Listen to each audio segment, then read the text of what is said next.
I'm a growing girl. Um, All right. there's So some we're biscuits there. I'm grabbing my dog's biscuits. okay. My So dog we're eats. we're live. You like? We're live. Yes, we are Oh, live. I can't eat my dog's biscuits. Okay.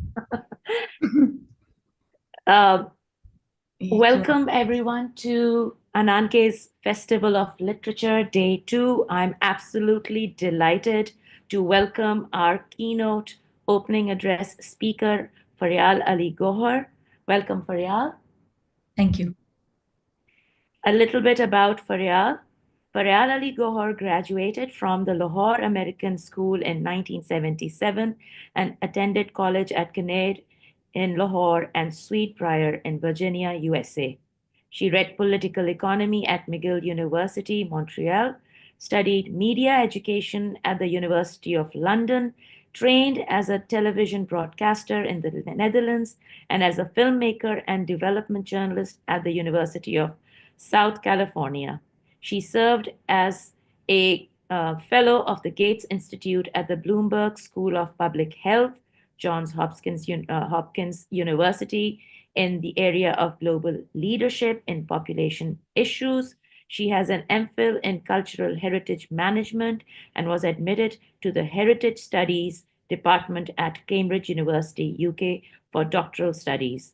She has been a columnist for Pakistan's leading English language dailies, Dawn and Express Tribune, and is the author of three critically acclaimed novels: The Scent of Wet Earth in August, published by Penguin 2002, and No Space for Further Burials, New Delhi, Lahore, Paris, Rome, Berlin, New York, and An Abundance of Wild Roses, published by Canongate, UK 2024. Miss Ali Gauhar has made over 40 films on marginalization and poverty, with two acclaimed feature films made in 94 and 1997. She served as the United Nations Global Ambassador for the Population Fund from 1999 till 2004, when she resigned in protest against the second NATO led invasion of two sovereign countries. Ms. Ali Gauhar set up the first formally taught course in Pakistan and has taught film history, theory, and technology at the National College of Arts.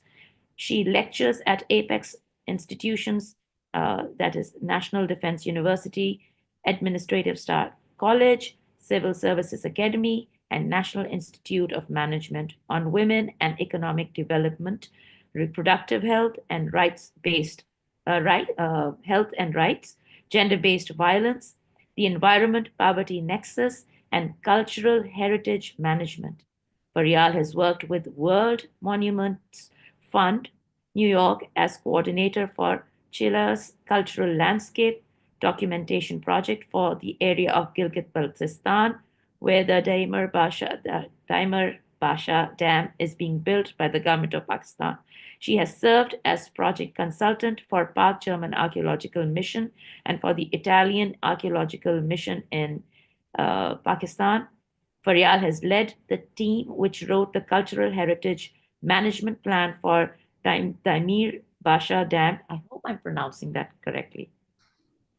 Chilas Gilgit Baltistan, and for the Dasu hydropower project in Indus Kohistan, Khyber Pakhtunkhwa. She has served as as advisor for the implementation of the Cultural Heritage Management Plan for the Damir Basha Dam for 4 years and supervised the 3D digitization of over 200 significant rock carvings spanning a 10,000-year historical span in an area stretching 103 kilometers. Ms. Ali Gauhar has served as the boards of on the boards of the Sustainable Development Policy Institute, Islamabad, has been an advisor to the Commonwealth Foundation, London, is an executive member of the Society for the Prevention of Cruelty towards Animals, has been an advisor to the Heritage Foundation, Karachi, a member of the National Commission on Child Rights, and serves as Pakistan's ambassador for Women's Softball Federation, of Pakistan. She lives in Lahore with 23 rescued animals, including 4 donkeys, 7 dogs, and a turtle with 3 legs and 2 heads. That is quaint. Welcome, Feryal. Thank you, Sabine. It's an honor to be speaking, well, to a virtual audience. It's the first time I'm doing this, so if things go a bit awry, please find it in your heart to forgive me. I'm used to speaking to people, with people, and not to machines at all. I'm a very poor phone talker as well. And I think that the conversation of today is going to address why it's important to connect with each other regardless of the distances and the barriers that exist and are, in fact, unfortunately, growing stronger and taller and higher, and which we need to surmount together. I chose to speak on mythology and how it feeds into our understanding of ourselves. But also as a writer who has only recently accepted to describe herself as a writer. Otherwise, I cringe at the notion of being described as anything. I just find it unnecessary. When people ask me what I do, I usually draw a blank. It's difficult for me to address the business of how one would be perceived in a world where you are defined by either what you do, where you live, what your socioeconomic status may be, who you're married to, if you're married at all, what your sexuality is, if you are a parent or not. All these are perhaps legitimate, but they're extraneous. I think they're external to who one really is on the inside. And I think that is where mythology comes from. Mythology comes from within us. It is our attempt as a collective and at the individual level to understand ourselves, our world, and our place within it. It doesn't matter, if you look at mythology from the classical perspective, we always then go back to referring to Greek mythology. But mythology has existed in all our cultures. The culture that I am most familiar with is the culture of Central Asia, the adventures of Amir Hamza. This is something that is core to our oral tradition. It is core to the story of the heroes. In most cases, the heroes are men, are male characters. There may be, in fact, there is a lot of historical references within, let's say, the Dastane Amir Hamza, because there were people who actually existed. There were rulers who did rule. There were tyrants who did exercise control over large populations, and there were those who fought against it. And in fighting against it, they were mythologized because they became superhuman. Being superhuman is very much a part of the fabric of mythology, which is largely contextualized in a supernatural domain, a magical domain. But actually, it is all coming out of our own minds, out of the natural process of thinking. I am not at all well versed in the business of understanding mythology. All I am offering today is what I myself have considered when I was asked to speak today. And I selected this particular subject because it resonates very much with the manner in which I wrote my last novel, An Abundance of Wild Roses. But I'll come to that later. I'd like to throw out notions which I have arrived at, which I may have mistakenly arrived at. But I think that we would agree that a lot of mythology, much of mythology, has come into being because we need to understand who we are, where we came from, why we came into existence, why the world is the way it is, and where is it going? Where are we going? Why is there injustice? Why is there poverty? Why is there pain? Why is there violence? And why is there death? Why is there disease leading to death?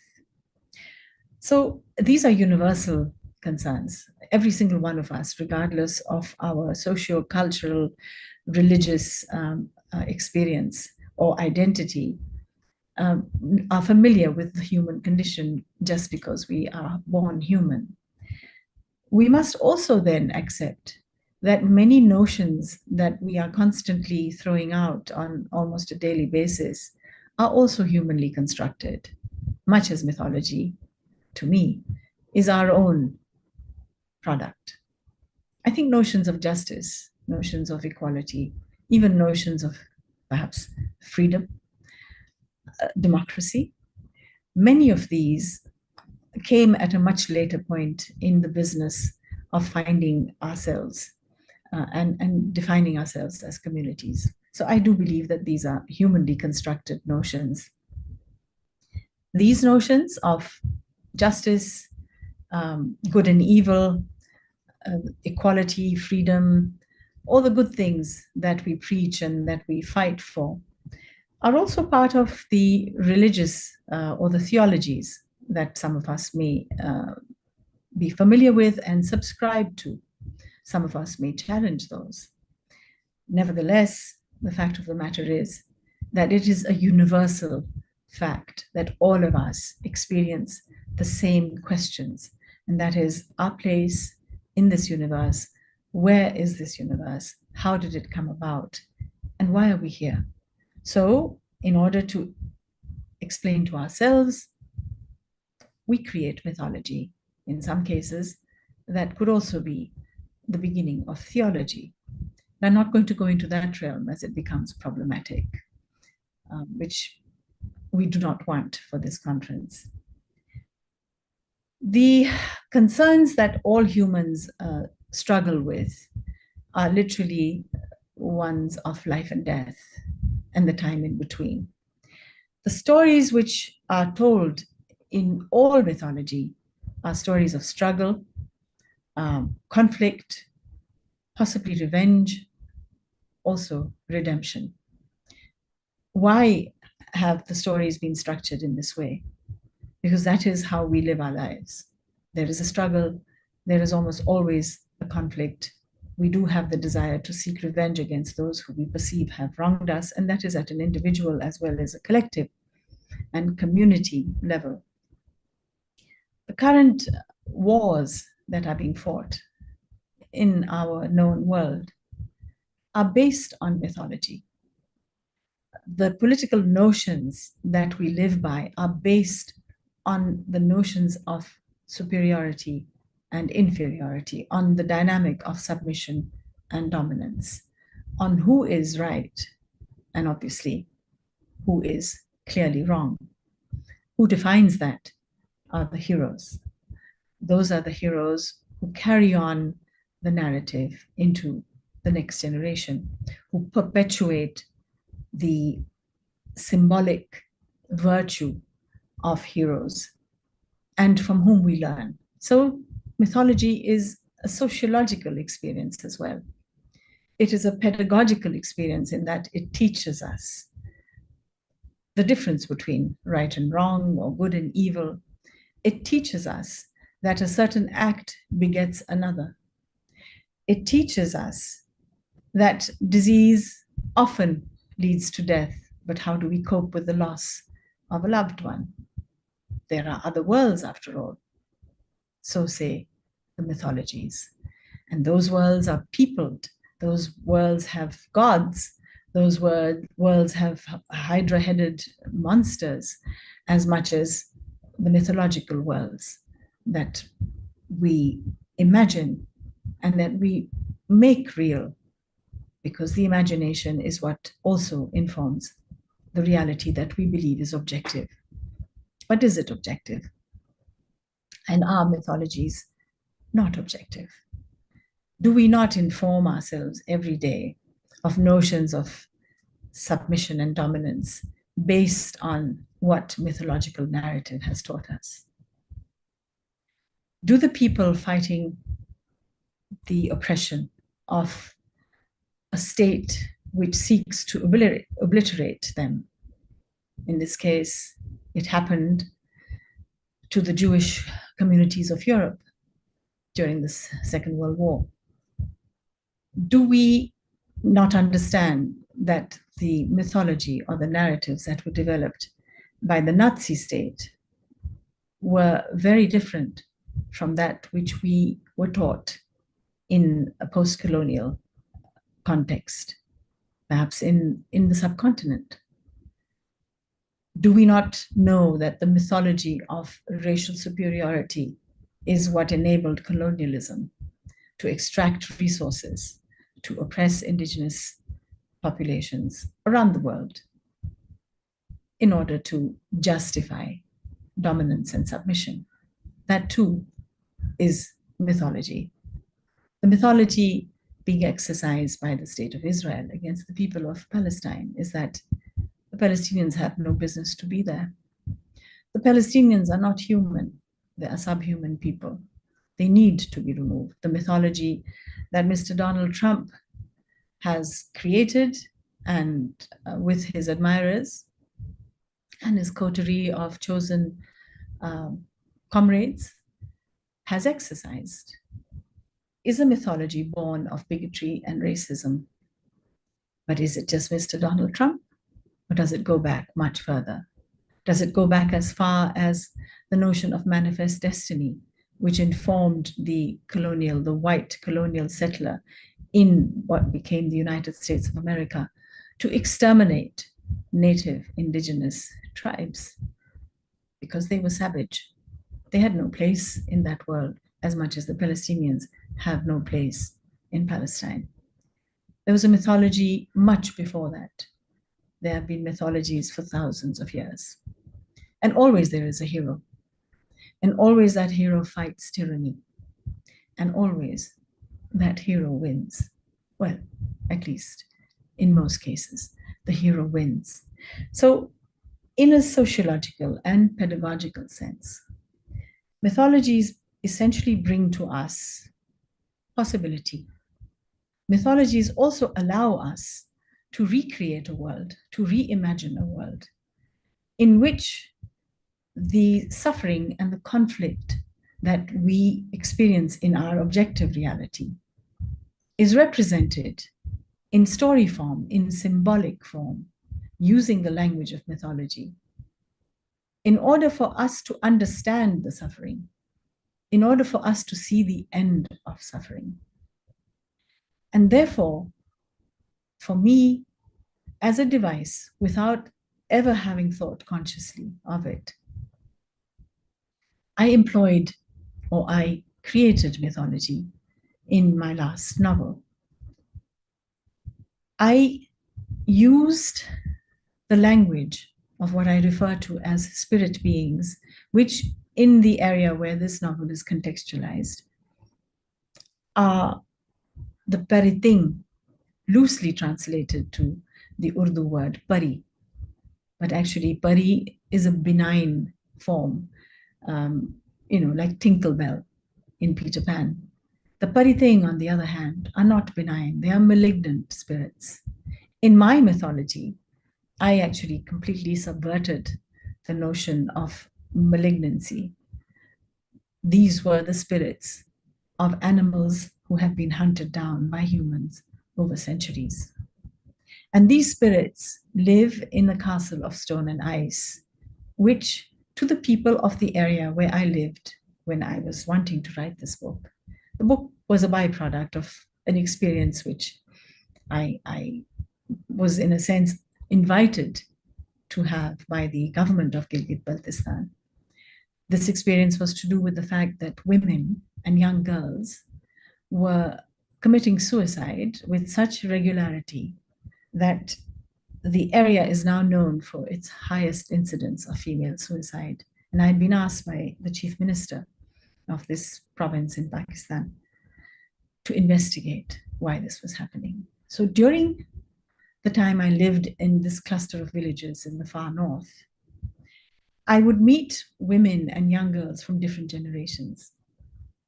in one particular instance where I sat with grandmothers, mothers, young girls, young mothers in a meadow, there was a cliff that loomed behind us at a distance. But of course, these are the highest mountains in the world. They're also the Black Mountains, which feature in my book. Karakoram. Karakoram is actually translated into Kale Pahar, the Black Mountains. So within that cliff, there is some sort of a natural cleavage which forms a doorway, which is about 200 feet high. And this is granite, that's actually gabbro-norite. Because I've worked with rocks for so long, I understand what gabbro-norite is. It's a very, very difficult nut to crack. It is second to a diamond in terms of its hardness on the Mohs scale. So it's very difficult for somebody to actually have carved this doorway into a cliff, which is now known and has been known for centuries as the doorway to the castle of stone and ice. Now that's where the Pariting live. And in my book, the mythology I created was how these spirit beings, the Pariting, who live behind that door, watch human communities as they live their lives through conflict, through revenge, through redemption. And it is the telling of their stories which actually precedes every chapter in the book. So there is a prologue before every chapter. Now, what happened that particular morning where we sat in a meadow, all the women gathered around me, with this doorway at the back, is something which I think I'll never forget. And it lends itself to this discussion about how we ourselves limit our imaginations by believing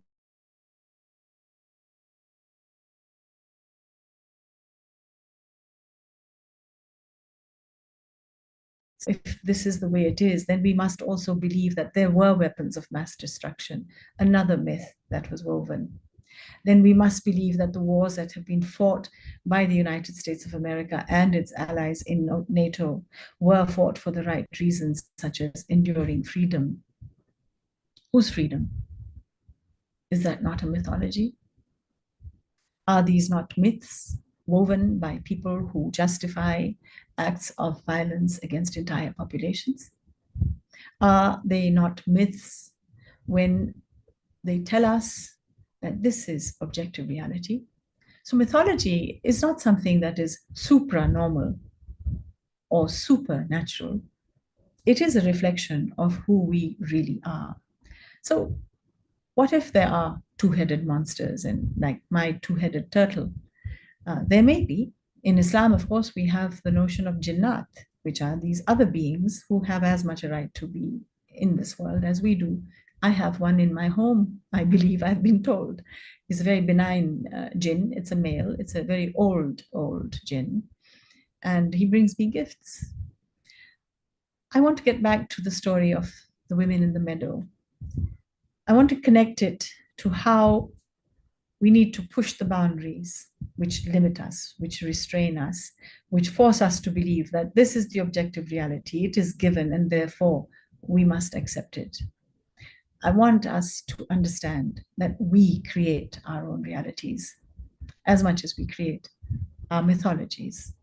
I want us to understand that mythology is essentially not the fairy tale. Maybe it's a tale of fairies and princes and supervillains, three-headed horses. I want us to understand that that is the imagined reality where perhaps we need to bring in possibility, the possibility of ordering a more just world, of ordering as in structuring a world in which ourselves, as people who have often been seen as the submissive victim, we need to reinvent that. We need to reimagine that. To close, I'm going to share with you just that one conversation with a young woman who was part of this group that I had chosen to speak to that particular day in that particular village in that particular meadow, behind which was the doorway of Chartoi. The girls who had taken their own lives were young women who were receiving an education. The boys in those villages, due to the ecology of this area, the highest mountains in the world, the boys, on the other hand, actually don't have a choice. They, being able-bodied, are expected to take the livestock up to the higher pastures during the summer, where there are rivulets of water coming down from the glaciers. And so there is enough for the animals to pasture upon. So for 6 months of the year, these young men, young boys, spend their lives with goats and cows, subsisting on milk and the roti, the atta that they take with which they make the roti. And that is their life. They don't go to school.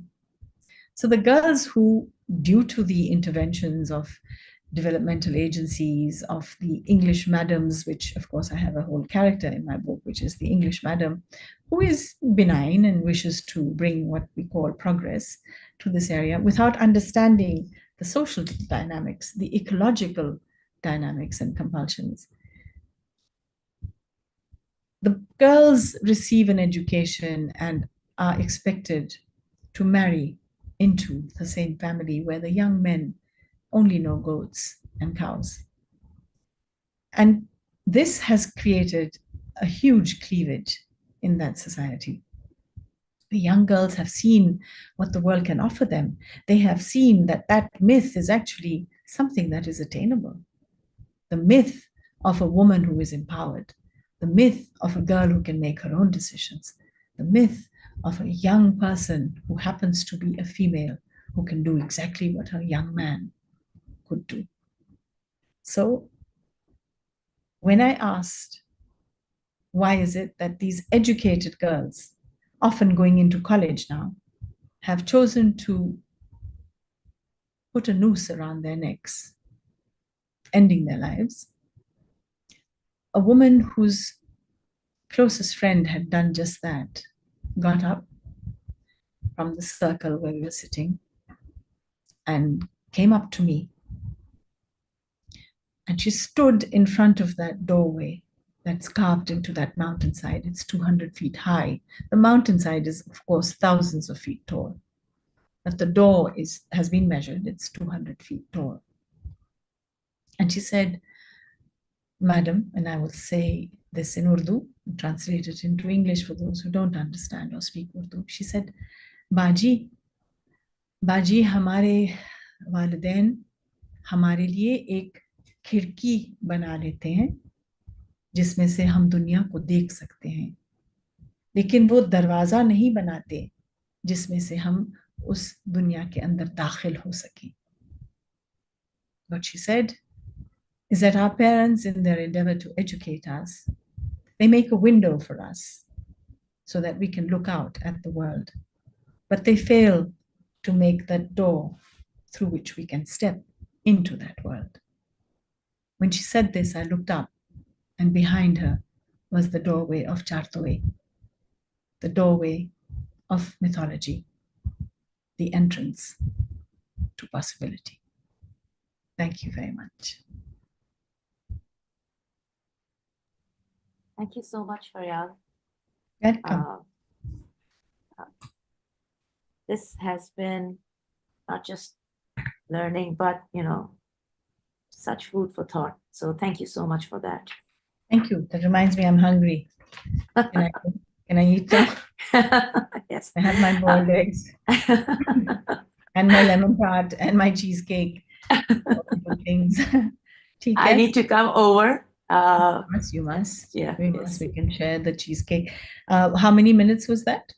20? No, 15. I think so. Yes. So thank you so much, folks. Stay tuned for more. And it's